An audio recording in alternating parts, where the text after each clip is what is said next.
Sashen Hausa na BBC ke magana a kan mita 25 da 31 da shafinmu na intanet wato bbchausa.com.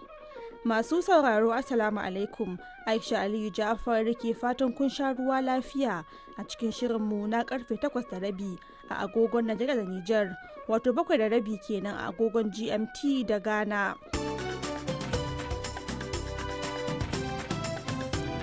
A cikin shirin za ku ji cewa farashin man fetur ya soma daidaita a faɗin duniya bayan da ƙungiyar ƙasashe masu ƙarfin tattalin arziki ta ce za ta ɗauki matakin taimakawa wajen samar da man fetur a duniya. Iran da Isra'ila na ci gaba da musayar wuta kwana guda bayan sanar da sabon jagoran addinin ƙasar. A Najeriya, gwamnan jihar Zamfara Dauda Lawal da mataimakinsa sun fice daga jam'iyyar PDP zuwa APC mai mulkin ƙasar. Kuma ne dalilin su? Daga bakin lokacin da muka je convention na Ibadan, jami'a mu ta samu matsala a aka je kotu. Yau mu an yanke hukuncin cewa ba mu da tsarin da shugabanci. To shi da yi a madadin mai gida ya umarce mu da mu ɗauki matakin canza sheka zuwa APC. Har yanzu a fagen ƙasar Najeriya, jam'iyyar PDP bangaren Tanimu Taraki ta ɗaukaka ƙara bayan da kotun ɗaukaka ƙara a Abuja ta yi watsi da ƙorafin da ta shigar na neman soke hukuncin da ya hana INEC amincewa da babban taron ta na ƙasa. Kotu ne ta yanke hukunci a cikin rudani. Kotu ta ce ta yarda da dakatar wanda aka ma wasu 'yan jam'iyya, amma ba ta yarda da wannan convention da muka yi ba. Mu a matsayin mu na 'yan jam'iyya za mu ɗaukaka kara, za mu kai kara Supreme.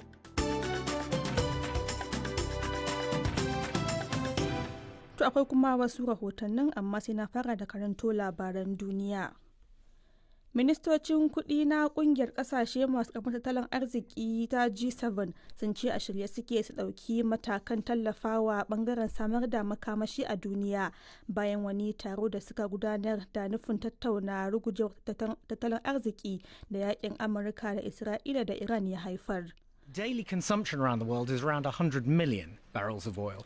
Wakilin BBC ce ganga kusan miliyan 100 ake bukata a faɗin duniya a kullum, kuma abin da suke faɗin za su saki shine ganga miliyan 300, kenan za su samar da na kwanaki 3 zuwa 4. Farashin mai ya sauka zuwa ƙasa da $100 kowace ganga bayan ƙasashen sun nuna cewa za su iya fitar da man da suka adana. Sai dai har yanzu farashin man fetur ɗin ya ƙaru da kusan kashi 40 cikin 100 tun farkon yakin. Ana ci gaba da samun karuwar fargabar ƙarancin man fetur a ƙasashe da dama na nahiyar Afirka da Asiya. South Africa and Egypt's currencies have weakened in recent days. Wakilar BBC ta ce darajar kudaden Afirka ta kudu da Masar sun fadi a kwanakin baya-bayan nan a yayin da ake fargabar samun hauhawar farashin kayayyaki. Haka zalika karancin man fetur ya sa masu yawon bude ido a Thailand sun sauya shirye-shiryensu, yayin da Koriya ta kudu kuma ta kayyade farashin man fetur karon farko cikin shekaru 30. A gefe guda kuma Philippines ta rage ranakun aiki daga kwanaki 5 zuwa 4 domin rage man fetur ɗin da ake amfani da shi. Amurka da Isra'ila sun ci gaba da lugudan wuta a Iran kwana guda bayan da aka sanar da Mujtaba Khamenei a matsayin sabon jagoran addinin Iran domin ya maye gurbin mahaifinsa. A martaninsa na farko, shugaba Trump ya ce bai ji daɗin ba da aka naɗa Mujtaba. Ministan harkokin wajen Isra'ila ya bayyana Mujtaba Khamenei a matsayin mai mulkin kama karya. Dubban magoya bayan gwamnati sun fita zuwa wani filin taro da ke Tehran domin murnar zaben Mujtaba Khamenei. Wasu kuma na ta ihun kalamai da ke nuna kin jinin sabon jagoran daga tagogin gidajensu. Akwai dai fargabar sabon jagoran addinin zai fi mahaifinsa a tsauri. To labaran duniyar na zuwa muku ne daga sashen Hausa na BBC. Ma'aikatar lafiya ta Lebanon ta ce adadin mutanen da aka kashe a harin da Isra'ila ta kai makon da ya wuce ya karu zuwa fiye da 480, cikin waɗanda lamarin ya ritsa da su har da wani limamin coci wanda ya mutu sakamakon harin da Isra'ila ta kai ƙauyen Al-Qlaila.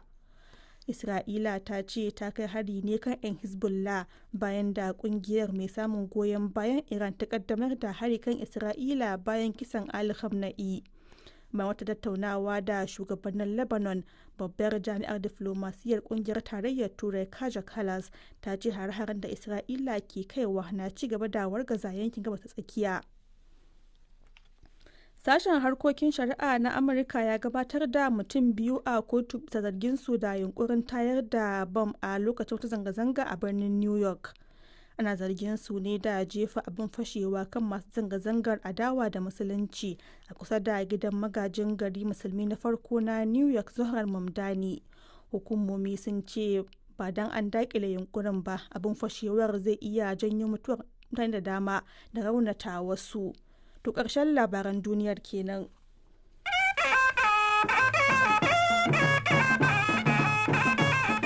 To yanzu kuma sai rahotanni, kamar yadda kuka ji a farkon shirin, ministocin kuɗi na ƙungiyar ƙasashe masu ƙarfin tattalin arziki G7 sun ce a shirye suke su ɗauki matakan tallafawa ɓangaren samar da makamashin duniya bayan wani taro da suka gudanar da nufin tattauna taɓarɓarewar tattalin arziki da yakin Amurka da Isra'ila da Iran ya haifar.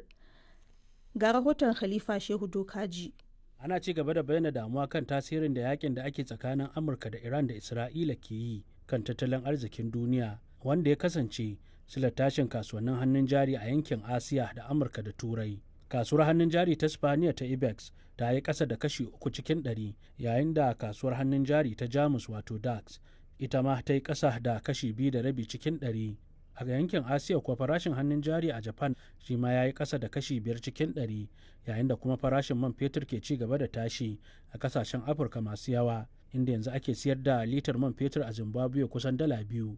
Mafi rinjaye daga cikin ƙasashen Afirka na shigo da man ne daga ƙetare. Afirka ta kudu da Masar kuma sun yi rauni a 'yan kwanakin nan saboda fargabar tashin farashin kayayyaki a ɗaukacin nahiyar. Yayin da ake ci gaba da yakin, ƙasashe da yawa yanzu na ɗaukar matakai na ganin sun samar da daidaito a ɓangaren tattalin arzikinsu. Gwamnatoci a yankin Asiya na kokawar ɗaukar matakan iyakance tasirin da yakin zai yi kan ƙasashensu, musamman ta fuskar tattalin arziki da harkokin siye da siyarwa na yau da kullum. Bangladesh ta rufe jami'o'in ƙasar a yau Litinin a wani mataki na takaita amfani da lantarki da man fetur. A Philippines kuwa gwamnatin ƙasar ce ta sanar da mayar da kwanakin ayyukan gwamnati zuwa 4. To a gaishe da Khalifa Shehu Dokaji. To idan muka je Najeriya, jam'iyyar PDP bangaren Tanimu Turaki ta bayyana shirin ɗaukaka ƙara bayan da kotun ɗaukaka ƙara a Abuja ta yi watsi da korafin da jam'iyyar bangaren na Turaki ya shigar, inda ya nemi soke hukuncin da babbar kotun tarayya ta Abuja ta yi a watan Oktoba, wanda ya hana hukumar zaɓe ta INEC amincewa da babban taron ƙasa na PDP da aka yi a Ibadan jihar Oyo. A taron dai jam'iyyar ta zaɓi Tanimu Turakin a matsayin shugaban jam'iyyar. Ga rahoton Zubairu Ahmad. Jam'iyyar PDP ta bayyana hakan bayan da kotun ɗaukar ƙarar ƙarƙashin jagorancin alƙalai 3 ta yanke hukuncin cewa ƙorafin PDP ba shi da tushe, kuma zaɓen da ɓangaren na Tanimu Turake gudanar a Ibadan haramtacce ne. Tun da farko dai babbar kotun tarayyar da ke Abuja ta rushe shugabancin Tanimu Turaki, tana mai cewa an shirya taron da aka zaɓe shi ba bisa ƙa'ida ba. Daga nan ne kuma ɓangaren Tanimu Turakin ya garzaya kotun ɗaukar ƙarar domin ƙalubalantar hukuncin. Kotun ta ki amincewa da ƙirarin, inda take cewa babbar kotun tarayyar ba ta da hurumin sauraron ƙarar saboda batun ya shafi harkokin cikin gida ne kawai na jam'iyyar. Bangaren waɗanda suka shigar da karar dai sun yi maraba da hukuncin kotun. Ga abin da sakataren watsa labarai na jam'iyyar PDP bangaren Wuki Haruna Muhammad Jangudu ke cewa bai yiwuwa ka yi gini babu foundation ka ce kuma wannan ginin zai tsaya. Taro ne wanda suka yi shi a Ibadan ba tare da bin tsari da dokoki ba. Bugu da ƙari, manyan kotunan tarayya guda biyu sun haramta yin wannan taro, su kuma suka yi kunnen uwar shege suka ce sai sun yi. To yau gashi kotu ta tabbatar da haramcin wancan taro da aka yi, kama daga waɗanda aka zaɓa, kama daga dukkan wani abu da suka zartar a wannan wuri. Da yake akwai zarge-zarge masu ƙarfi ɓangaren naku ko kuma su wuke suna amfani da wata dama ne domin yin kafar ungul ga tafiyar ita jam'iyyar PDP. Me za ka ce kan haka? Ai magana na gaskiya shine kafin a samu wata kotu da ta ba su daman su yi zaɓe, an samu kotun da ta haramta yin wannan zaɓe. Zarge-zargen cewa ko mu ɓangaren mu muna yin wani abu don dakushe jam'iyyar PDP wannan ƙarya ne. Asali waɗanda suke abu don koma bayan PDP su ne wanda ga dokan abun da PDP ta ce a yi su kuma su ke su yi ra'ayin kansu. To sai dai ɓangaren na Turakin ba su ji daɗin hukuncin kotun ba, inda suka bayyana shirin ɗaukar ƙara.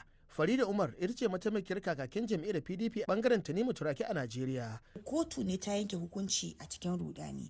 Abin da ya sa na ce ta yanke hukunci a cikin rudani shine kotu ta ce ta yarda da dakatar wanda aka ma wasu 'yan jam'iyya, wato organizing secretary da legal advisor da sakatare, lokacin da ambassador Iliya Damagun yana mulki, yana matsayin chairman, tare da wannan, amma ba tare da wannan convention da muka yi ba, wai ba mu yi shi bisa kan ka'ida ba. Mu a matsayin mu na 'yan jam'iyya za mu ɗaukaka kara, za mu kai kara supreme insha Allahu. Yanzu Allah yadda muna da mitin, za mu yi mitin da jama'a mu gaba ɗaya, za mu ɗaukaka kara, za mu je kotun kolu insha Allah. Haka zalika kotun ta kuma zartar da hukunci akan karar da tsohon gwamnan jihar Jigawa Lamido ya shigar akan hana shi tsayawa takarar neman shugabancin jam'iyyar PDP, inda ta ce an tafka kuskure domin yana da damar neman mukamin shugabancin jam'iyyar tamkar kowa. Zubairu Ahmad, BBC Hausa, a Abuja, Najeriya. To har yanzu a fagen siyasar Najeriya, gwamnan jihar Zamfara Dauda Lawal ya sanar da ficewarsa daga jam'iyyar PDP tare da komawa jam'iyyar APC mai mulki a ƙasar. Gwamnan ya ce ya yanke shawara ne bayan tattaunawa da masu ruwa da tsaki da magoya bayansa da kuma la'akari da irin rikicin cikin gida da jam'iyyar PDP ke fama da shi a matakin ƙasa da jiha, wanda hakan ya haifar da rudani da kawo tsaiko tafiyar da mulki a jihar. Mani Malam Mumuni Mudi shine mataimakin gwamnan jihar ta Zamfara, ya kuma shaidawa Awwal Ahmad Janyau cewa komawar tasu APC zai taimaka wajen hada karfi da karfe da gwamnatin tarayya wajen tabbatar da tsaro da ci gaban jihar. To bayani duk bai yi muka samu kanmu ba, Allah ya ba mu wannan gwamnati a karkashin jam'iyyar PDP kuma muka shigo da mulki har zuwa tsawon shekara 3 yanzu. Amma cikin wannan shekara daga bakin lokacin da muka je convention na Ibadan, jami'a mu ta samu matsala, aka samu rabon kai, haka je kotu. Yau mun gani ke gaya ma yau an yanke hukuncin cewa ba mu da wannan tsarin na shugabanci, ma'ana ba mu san inda muka sama ba. Kuma nan da 'yan watanni kaɗan kusan duk wani mai son shiga takara ko wani abu game da siyasa, to dole ya yi tsaye ga wata jam'iyya wanda ke a tabbatata da shugabanci. To shi da ya yi a madadin mai gida ya umarce mu da mu ɗauki matakin canza sheka zuwa APC domin samun zaman lahiya mu a jihar Zamfara da kuma kariyar mutuncin mutanenmu. Dama kun shirya ma wannan rana ne ganin cewa daga yin hukuncin kuka sauya sheka zuwa APC? A'a, ba mu shirya ba. Balantana ma shi mai gidanmu ya yi wani adalci zuwa ga jama'ar Zamfara. Tun wata biyu suka wuce ya yi zama na musamman ba ɗaya ba biyu ba ga jama'a mun jihar Zamfara, yake ce masu su bar ganin gwamnoni na ficewa daga jami'ar PDP suna kuma su jam'iyyu. Shi har yanzu yana nan jam'iyya kai tare da su, sai mun ga cewa ba gaba ba baya sa'alin da yadda su mu canza. Amma wani zai ce da aka samu akasin ba ku dawo kun yi zama ba, kawai daga fitarwa sai kuka sanar da cewa kun sauya sheka zuwa yanzu. Ai godiya ta Allah, da aka yi zaman na ƙarshe jama'ar da kan suka ce gwamna ka je mun baka dama don adalcin da ka yi muna. Duk inda ka ga ya dace mana an samu akasi ce mana ɗaya za ka yi so mutane. Amma me yasa kuka zaɓi APC? To abin sa kuka zaɓi APC ko wanda fati sai ka kwatanta ka duba ka ga me ya dace da jama'a kada abin da ya kamata ka yi. Mun zaɓi APC ne na farko mu samu zaman lafiya. Na biyu firar gamman na ita APC ce mun koma APC ya za mu ciwo ƙarshen wangar rikici da cin zarafin da aka mana yanzu mutanen da ba su da adalci ko ba su da kirki irin bandit da sauran. Amma in kace ku samu zaman lafiya, wasu su ce APC nan ita ce fa kuka tayar a zaɓe da Allah ya ba ku nasara. Kwarai ai nema ne mun kai, suka nema muka nema muka ka da su. Kuma yanzu mun haɗa kanmu da mu da su to zuzzafar muke magana, Najeriya muke magana, sai mu nemi zaman lafiya. Amma kana ganin za a iya samun maslaha tsakanin ku da su, musamman ganin irin girman APC da mutanenta a Zamfara? Ai duk girman ta dai Allah ga dama ya bamu, kuma da ya bamu bi musu alfahari ba, mun ce su zo su bamu goyon ba da shawarwari na ya za a samu zaman lafiya a Zamfara. Kuma mun ka ci gaba da su ba mun ƙi su ba. Yanzu kenan dai bangaren shi Dauda da Mutawalle da Abdulaziz Yari duka an haɗe wuri ɗaya. Yanzu nan za mu zauna ko mu wa Zamfara aiki mu wa Najeriya aiki. Kamar a sani tsarin jam'iyya duk gwamnan da ya shigo shi a shugaba, kuma mu za mu mutunta waɗannan shugaban da muka cimma domin mun san matsayinsu. Mani Malam Mumuni kenan mataimakin gwamnan jihar Zamfara. To yanzu karfe 9 ne saura kwata a Najeriya da Nijar. Aisha Aliyu Jafar ki gabatar muku da wannan shiri daga sashen Hausa na BBC.